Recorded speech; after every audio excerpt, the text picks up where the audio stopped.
45 minutos tarde. Yo creo que nunca voy a entender por qué te esperé tanto tiempo la primera vez que te vi.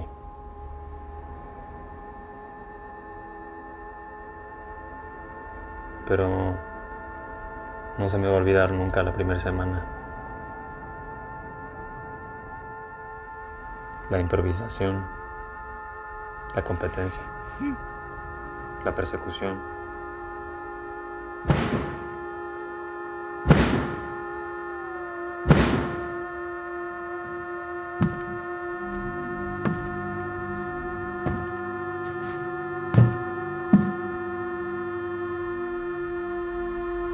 ...45 minutos tarde.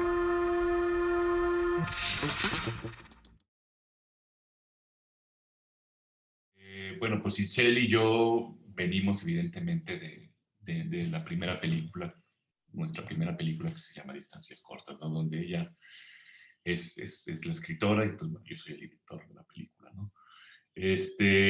Digamos que después de haber finalizado pues toda esa experiencia, pues bueno, a mí evidentemente me quedan como muchas ganas de trabajar con ella. eh, y le digo, güey, pues hagamos una nueva cosa, ¿no? Partiendo, digamos, como desde cero, porque la experiencia con distancias era que, bueno, Itzel había trabajado el guión aparte en un taller, ¿no? Que tuvo y, digamos, ella lo escribió en solitario, bueno, con su grupo de escritores, o en ese taller, pues.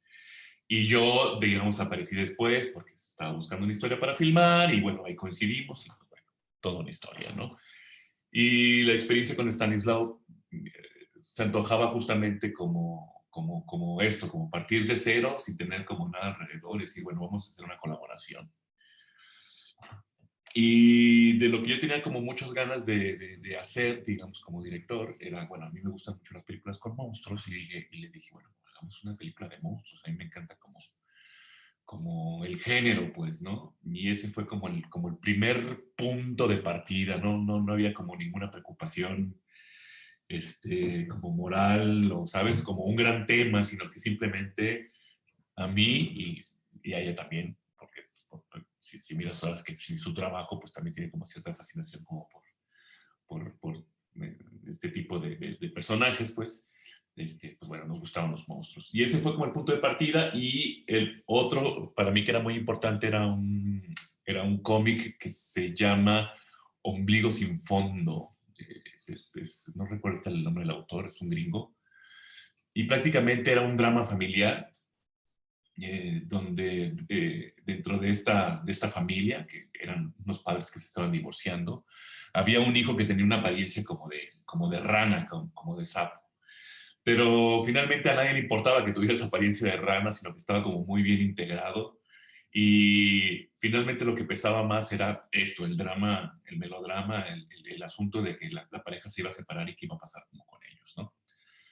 Y a mí como que me gustaba justamente como ese crossover, vamos a decirlo así, de justamente, pues, no es un monstruo que va y espanta y se come niños, sino que estaba como muy integrado a la familia, ¿no? Era un miembro más. Y partimos por ahí y Itzel hizo como una primera propuesta, ¿no? Donde también el monstruo de alguna manera era como una rana o un sapo.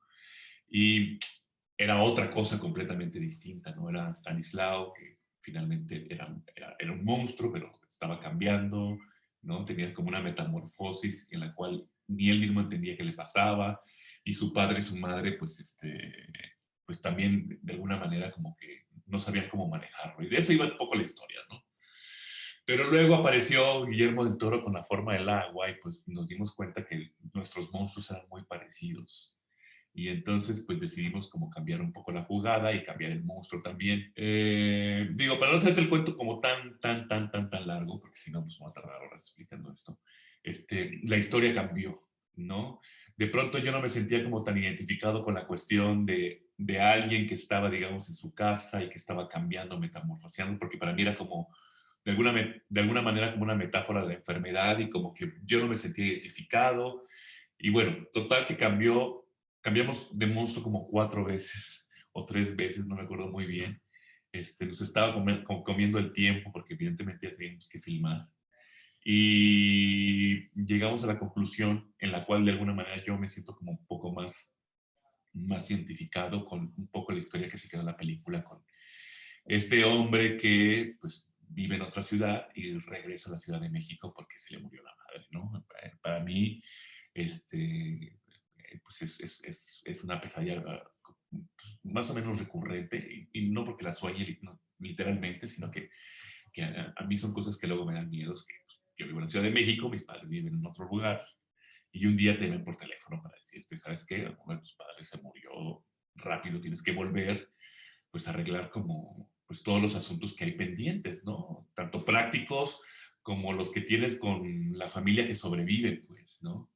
Entonces, como que por ahí creo que fue como un gran elemento como de partida, y de ahí nace, digamos, el hecho de Stanislao, junto con otras cosas, ¿no? Que tiene que ver como con las relaciones familiares.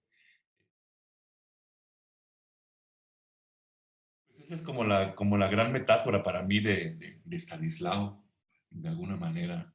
No sé qué tan consciente o inconsciente era. Yo creo que había un poquito de uno y un poquito del otro, pero para mí siempre fue eso.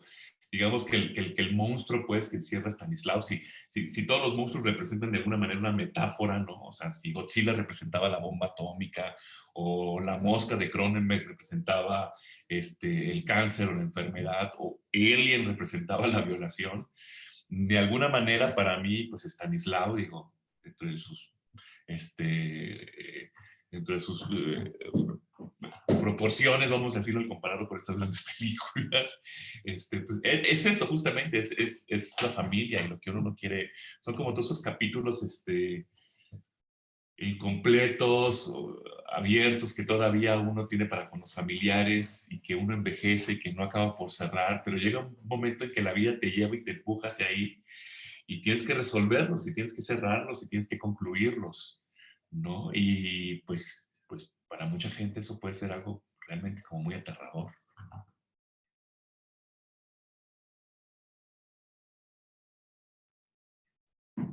Oye, y creo que justo ahí se mezcla con algunos como temas del cine también mexicano un poco más clásico, ¿no? Padres borrachos, madres abnegadas, hijos como incapaces de tener una relación sana a cualquier nivel, Sí, ¿no? sí, sí. Sí, no, pues está totalmente en el contexto nacional, personal, pues ahora sí que es el pan de todos los días de esta sociedad, ¿no? No sé si en Finlandia tengan los mismos problemas, seguramente sí, pero cargados hacia otro lado, ¿no? Quizá en una nación más, más de primer mundo, digo, voy a poner un ejemplo muy tonto como Suecia, digo, no lo sé, pero estoy inventándolo un poco. Existe también como esta distancia que puede tener un hijo hacia con sus padres, pero porque hay una relación que es completamente fría, vamos a decirlo así, ¿no? En el sentido de que son muy independientes y cada quien se hace cargo de su vida, y no hace falta telefonearse todos los días ni todos los meses, porque, bueno, finalmente así somos de progresistas, ¿no? Digo, no lo sé, cada uno tendrá sus propios fantasmas y sus monstruos, ¿no? Pero pues sí, sí, aquí hay mucho contexto de la típica familia mexicana, donde hay un miembro que es alcohólico, y hay otro personaje que es muy abnegado, y hay un hijo que simplemente no se encuentra o no se halla, y hay otro ahí que es la figura de Stanislao, que representa todo este asunto con el cual siempre estás peleado, nunca te pones de acuerdo en nada, ¿no? Digamos que todo eso está detrás de la película.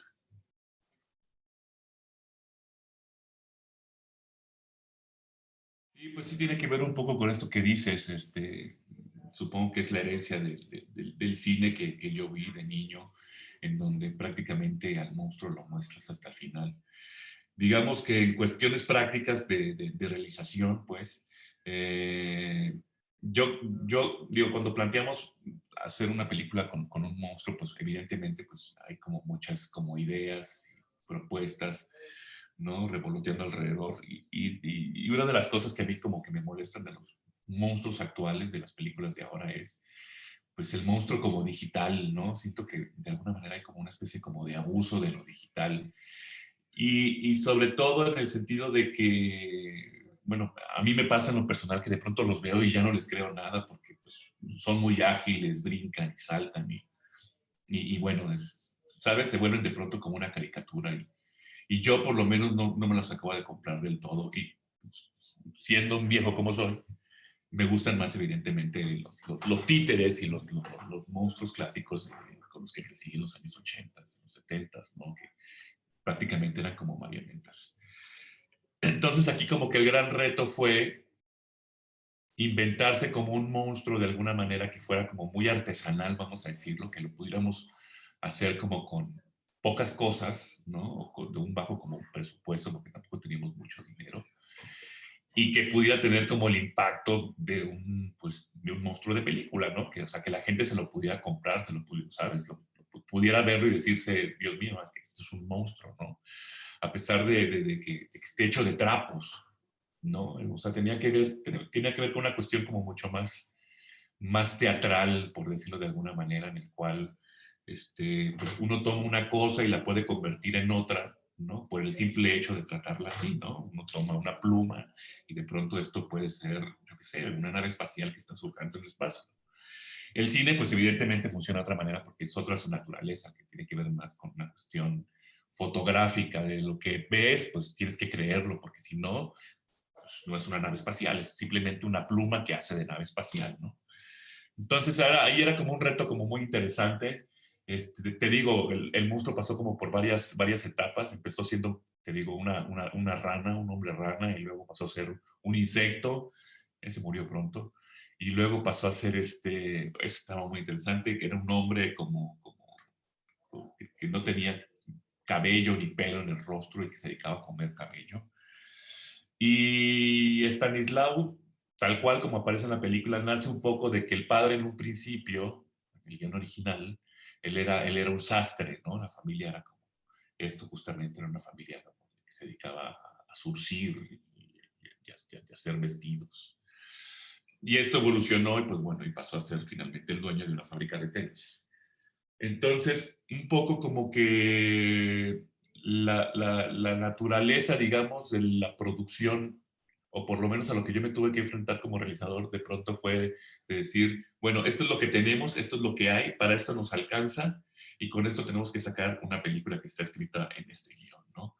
Y eso, pues, al final, pues, se tuvieron que modificar algunas cosas. En ese sentido, pues, de que el padre, que en un principio había sido un sastre, pues bueno, ahora era el dueño de esta fábrica, y entonces el monstruo también tendría que formar parte como de esa misma naturaleza, porque ahí se crió, ¿entiendes? Y de pronto pues parecía como más lógico que fuera un monstruo justamente hecho de pedacerías, de retazos de tela que había en la misma fábrica, ¿no? Es como si este hermano de alguna manera extraño, raro, loco o deforme, en realidad nunca lo sabemos como del todo, ¿no? Es como parte del misterio de Stanislao, se hubiese empezado a fabricar este disfraz o esta nueva piel, ¿no? Eh, entonces, siempre fue como obedecer un poco a lo que teníamos como en el ambiente. Eh, por ponerte otro ejemplo, en distancias cortas, digamos que el modo de operar o de trabajar como realizador fue un poco como más clásico, un poco más como by the book, en el sentido que tienes un guión y entonces tú tienes la realidad y entonces lo que haces es transformar la realidad para adecuarla a este guión, ¿sí me entiendes? Entonces tengo un personaje, Federico, que pesa 200 kilos, entonces voy a buscarme a un actor que pueda interpretarlo, ya sea que sufra de obesidad mórbida o no, o le fabricamos un traje, o, ¿sabes? Empezamos como a mover y a remover la realidad para entonces que la representación sea lo más fiel y posible, digamos, a lo que está en el libro, ¿no? Por decirlo de alguna manera. Y con Stanislao, pues fue al revés, ¿no? De pronto, pues la realidad era como tan amplia, tan grande, y que no me alcanzaba a modificarla, y entonces era como adaptar lo que estaba escrito a lo que me estaba enfrentando la realidad. Stanislao originalmente se acontecía, digamos, dentro de una casa, era una casona, estas como viejas, tipo una casa de la Juárez, ¿no? Una casa del centro, muy, muy, muy grande. La típica casa, digamos, de las películas de terror de los años 40, 50. Pero locaciones de pronto pues buscaba casas y de pronto o era muy complicado filmar ahí, o era muy caro, o conseguíamos casas, pero estaban vacías, pero no nos alcanzaba para vestirlas, pues. Y en lo que buscábamos una casa, de pronto apareció esta como fábrica de telas, ¿no? Y el momento en que la vi junto con el fotógrafo, pues la verdad es que nos pareció como increíble, pues como un gran lugar, como un set ya construido, listo para ser explotado por quien quisiera, pues, o sea, por nosotros. Entonces, para mí se me hizo muy fácil, la verdad, decir, bueno, entonces estos personajes van a vivir dentro de la fábrica, ¿no? Y esa va a ser su casa. Y ahí va a vivir Stanislao.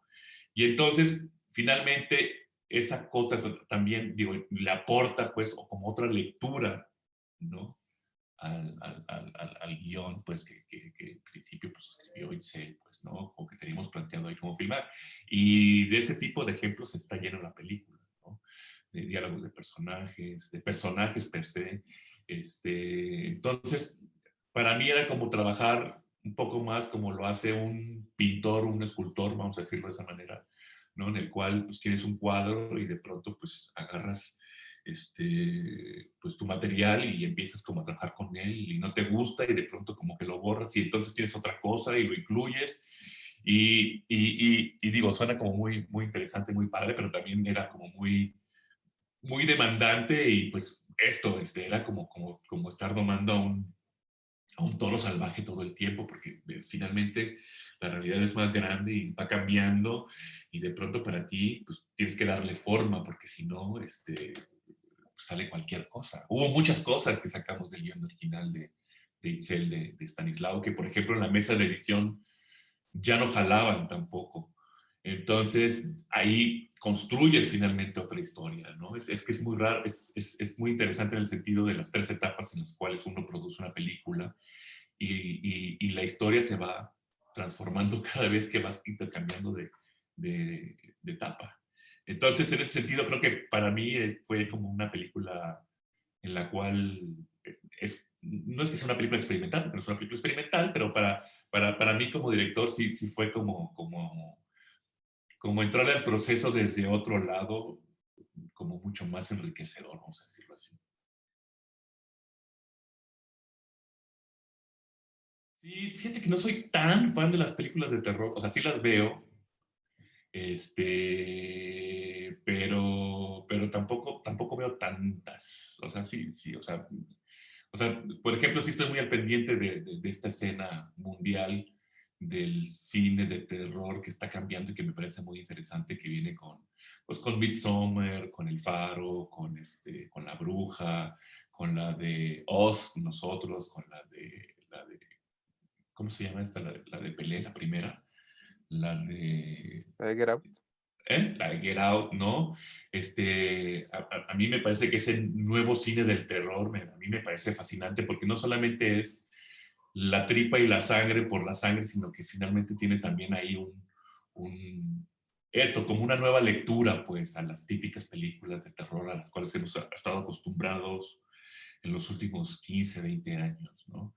Yo en lo personal de la escena nacional, y lo confieso, no he visto tantas películas de terror nacionales, he visto como muy pocas y he participado en algunas.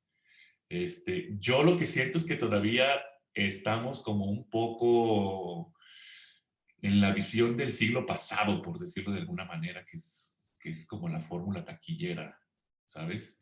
Y siento yo que nos falta, o les falta, no sé si incluirme ahí, porque Stanislao yo no considero que sea una película de terror, ni mucho menos. Sería una pésima película de terror, horrible, porque no hay terror, no te asusta, no te da miedo. Genera cierta expectativa, pero pues, miedo no hay. Pero siento que falta como arriesgar un poco más, ¿sabes? Esta es mi visión muy personal, pero veo una película de terror mexicana y de pronto la veo y digo, es que esta película ya la he visto 40,000 veces, ¿me entiendes? Entonces, sí, llévenme a nuevos lugares, llévenme a nuevas lecturas, porque pues esta película ya la vi. Digo, a lo mejor yo soy muy mañoso y he visto demasiado cine, pero y no pienso en las nuevas generaciones, pero El Exorcista ya la vi un montón de veces, ¿entiendes? Entonces me la vuelven a poner con diferentes nombres en diferentes contextos, pero no con nuevas lecturas, ¿no? Del género, y eso es lo que de pronto como que me resulta un poco cansado. O lo mismo con las películas de zombie, por ahí alguien de pronto como que le encontró la vuelta y propone algo nuevo, pero de pronto como que se encasillan ahí y entonces ya es la sangre por la sangre y la víscera por la víscera y no tanto por el contenido. Y no es que tenga que tener una cosa como muy profunda, ni mucho menos, es simplemente como tratar de darle la vuelta. Creo que la última película así muy interesante, ¿no? De ese género que vi fue Somos lo que hay. Sí, y mira, Jorge Vichagrao, lo conozco, es un gran cuate y todo este rollo. Hay muchas cosas que no me gustan de Somos lo que hay. No, muchas, muchas, muchas. Pero hay otras que sí están súper chingonas y que por eso es la película que es, ¿me entiendes? O sea, finalmente hay esta familia, digamos, de caníbales, ¿no? Que de pronto se les muere el padre y que, pues nada, que de pronto se tienen que independizar y los hijos tienen que crecer y valerse por sí mismos, ¿no? Y esa es como la metáfora que es súper bonita, pero en un mundo de caníbales y por eso creo que tiene como tanta repercusión, tuvo tanta repercusión, o hacen remakes, o es una película que de alguna manera está todavía por ahí, pues en la conciencia de mucha gente, pues la gente que lo vio. Y creo que es como por ahí, creo que el cine de horror tendría que irse como por ahí, o sea, el nacional, pues, ¿no? Creo que justamente las películas están sobresaliendo ahorita tipo Midsommar, o La Bruja, o El Faro, o o la de nosotros, eso es lo que traen como lecturas, nuevas lecturas, y eso es lo que lo hace como esto, pues muy interesante.